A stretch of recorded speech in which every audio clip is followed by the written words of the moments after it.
Hey, welcome back to another video.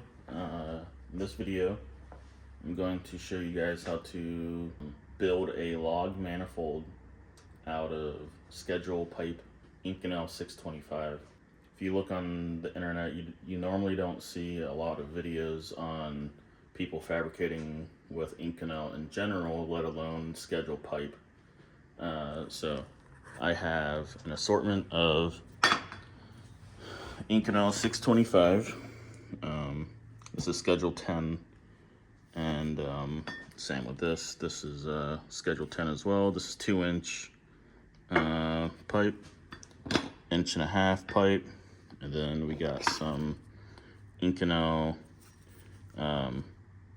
These are technically schedule 40 wall, but they machine the ends down on the inside to match the ID of schedule 10.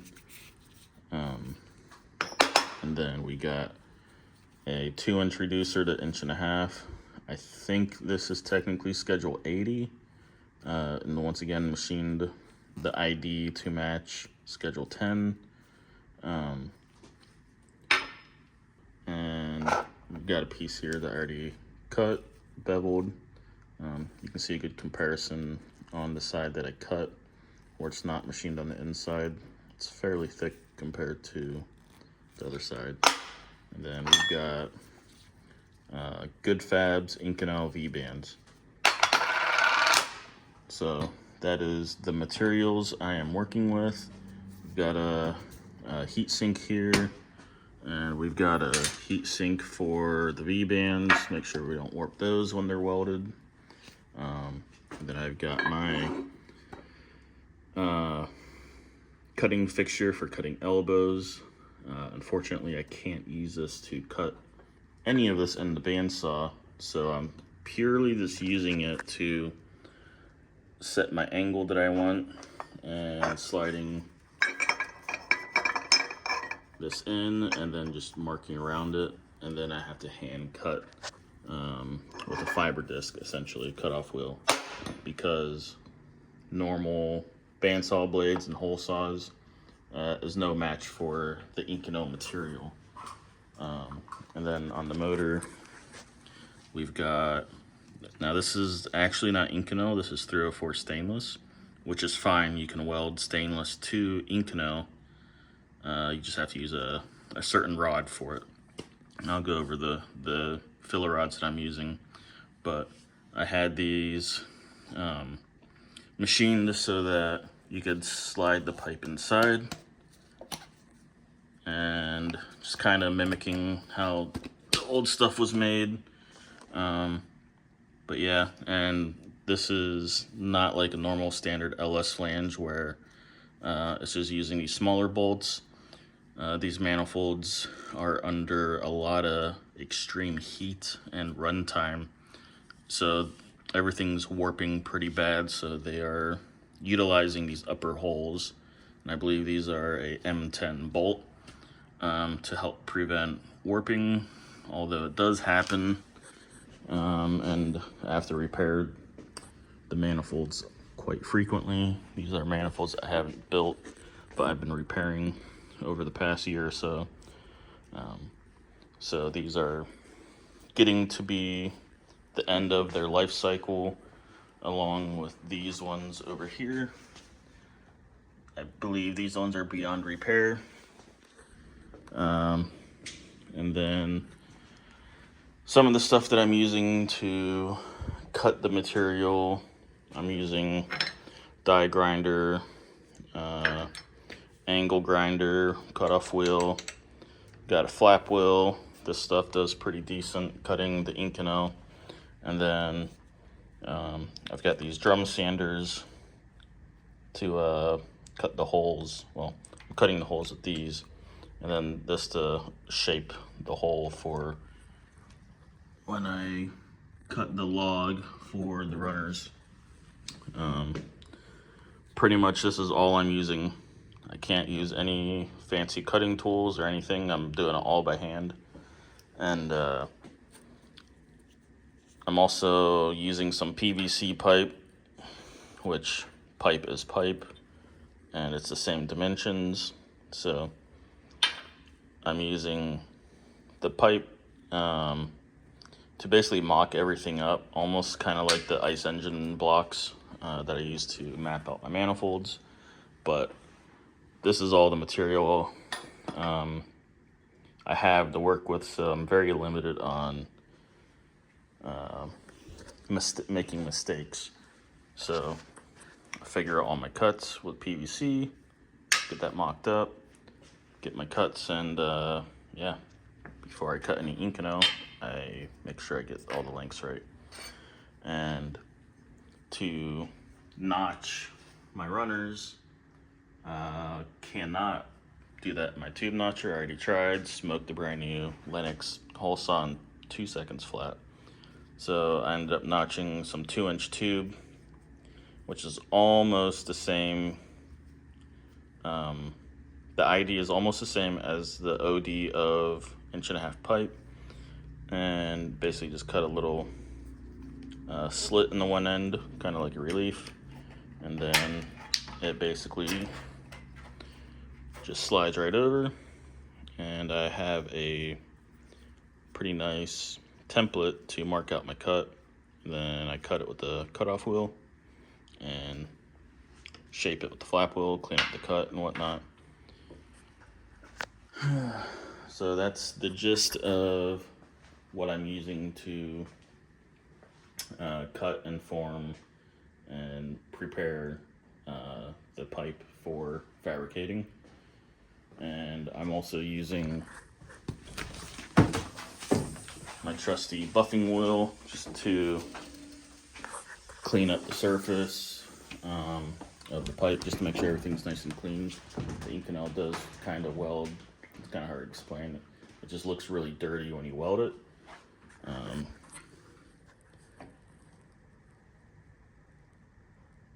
Can kind of tell on these welds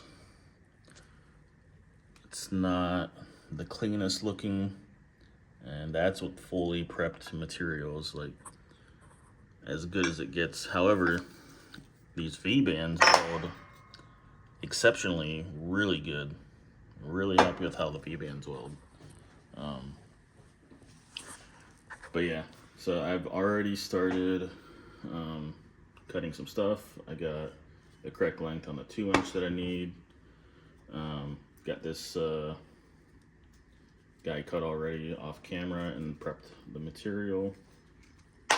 Show you the difference with just a slight polish compared to the finish that they come with. I think they are sandblasting these. But yeah, this is the finished product pretty much. So with all that being said, let's go ahead and finish mocking up the log. Probably go ahead and weld the V-band to the main log and start running some runners. Start from here and get this put in place, tacked together, and then yeah, start moving forward till we got a whole piece tacked together.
Alright, so now with the main log back in the jig on the mock-up motor, I got some PVC pipe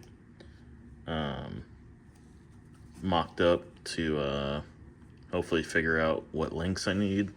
And this one is pretty similar to the other side, so I had a lot of pieces already cut, and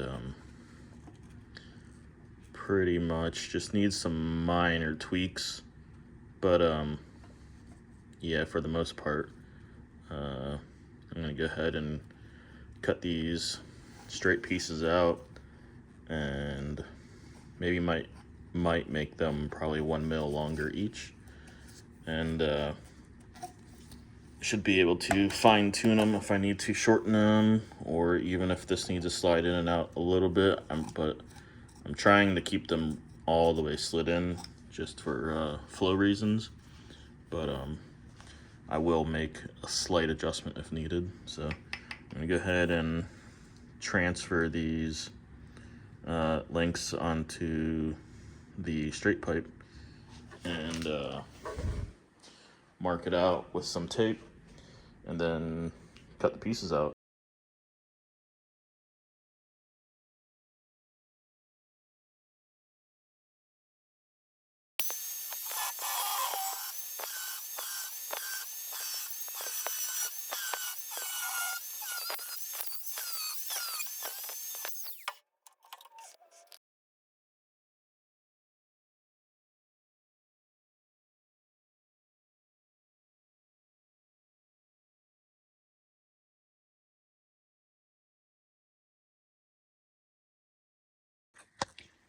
All right, so we got all the pieces prepped.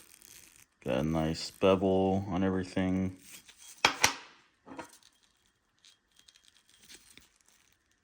Good bevel goes a long ways. Always make sure it's as deep as I can go, while still having somewhat of a landing, enough for a tack weld, but also not too wide. And this applies to any schedule pipe.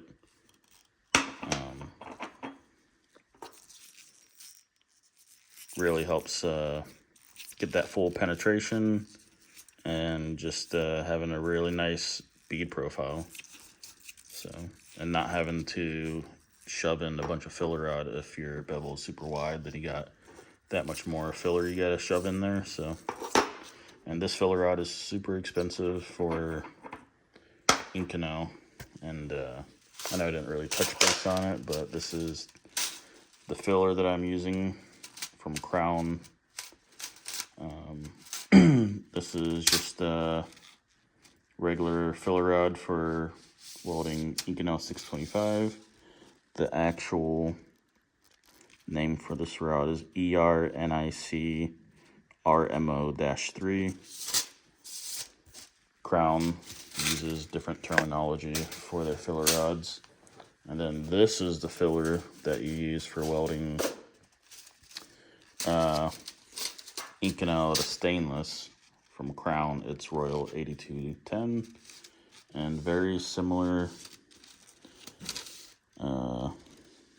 number.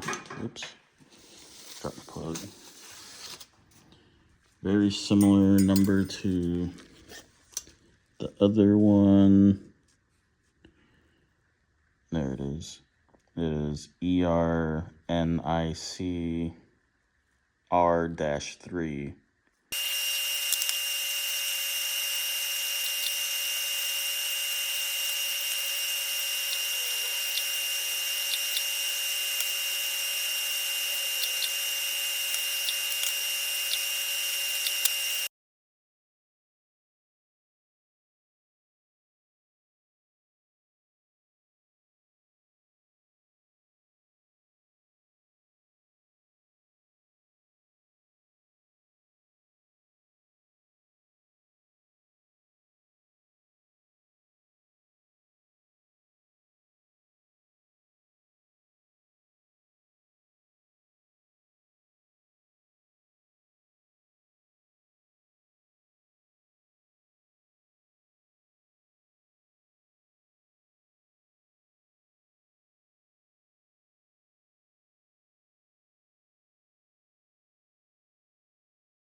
Alright, so I just finished cutting out the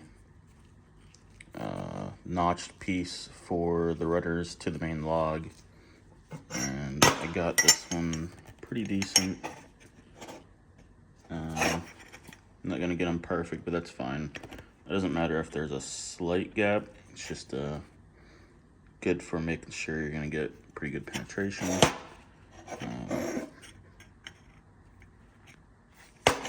So yeah, pretty good fitment overall. Not bad for hand cutting some very tough material.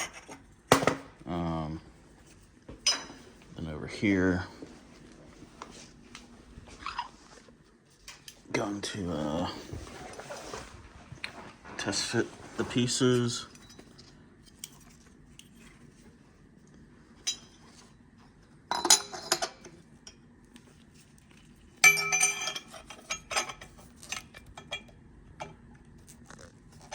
So a little bit too long. Basically, I'm just going to shave off the bevel off this elbow, and it doesn't need much shortened. It's pretty close on that one. But I'll take some material out of the elbow, and it should slide right up in there. Plus, once I weld this, it should shorten a little bit. But the tricky one is going to be this back one.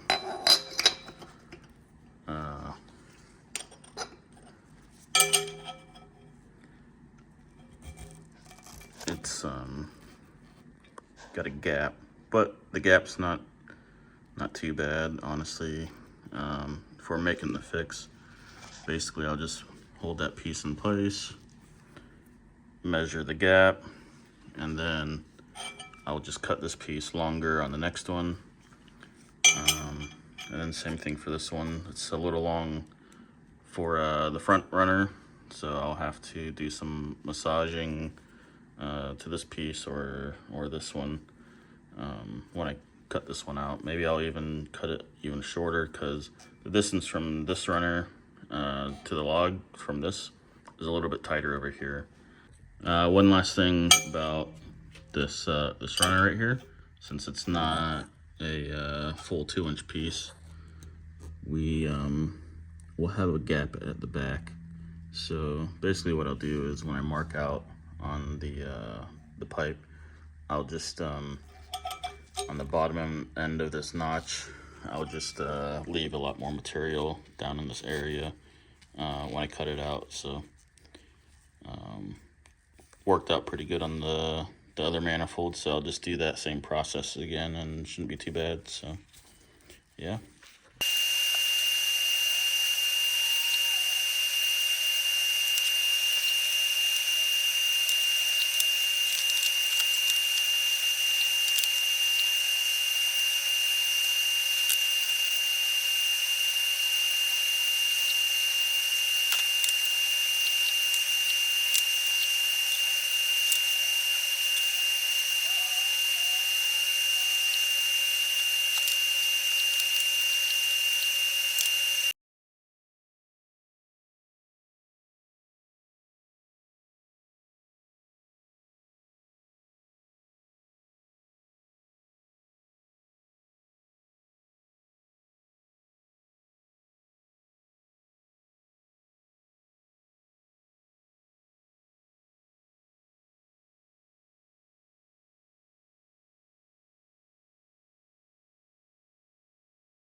So I just finished up welding the runners. See if I can get it to focus. There we go. Got some good purge and penetration. Like I said before, this stuff kind of welds dirty. I don't know why that one welded so good, but Now that everything's watered up, going to get everything put in place. This one fits pretty snug.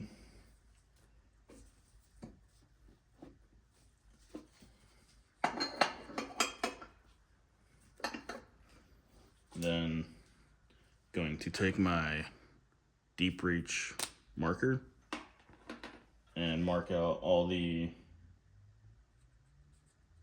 holes that I'm gonna have to cut into the main log.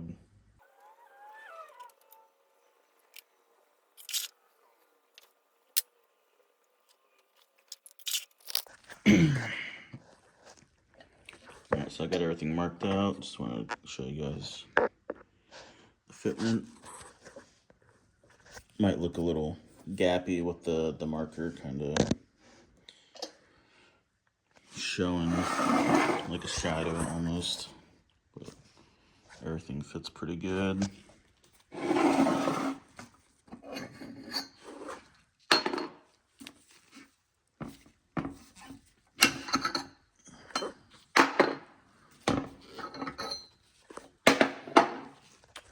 Now all we got to do, cut these holes out and weld these runners in, and we are finished with this manifold.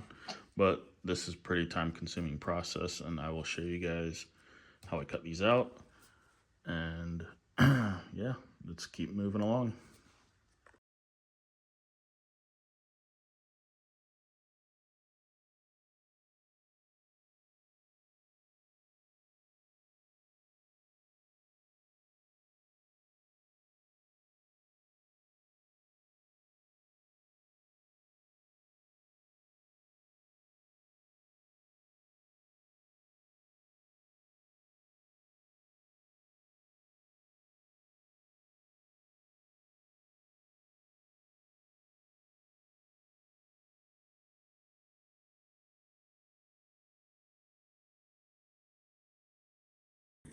All right, so here's the finished product after cutting these holes out. You can really see the thickness difference between these transition reducers compared to the rest of the pipe. That one, as you guys already saw, was not the easiest one to cut through, and I smoked the rest of my drum sanders on this one, at least the small ones. I'd use the big ones to take out the rest of the majority of the material, so I knew I was running out of sanders. I did get a little wild.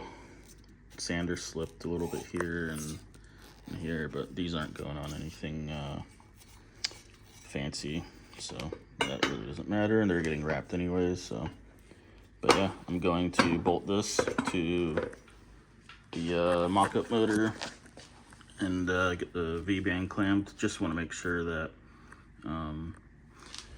the flanges are in the correct orientation when they are being tacked in, mainly just because since this is tacked only down here, this could move a little bit, so I just want to make sure everything's clamped and locked down when I'm tacking in the runners, so everything's where they should be.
concludes this video. Hopefully y'all enjoyed this content, and hopefully y'all learned something. If you guys have any questions, just leave a comment below, and I'll try to get back to you as soon as I can. And hopefully see you in the next video. Thanks, guys.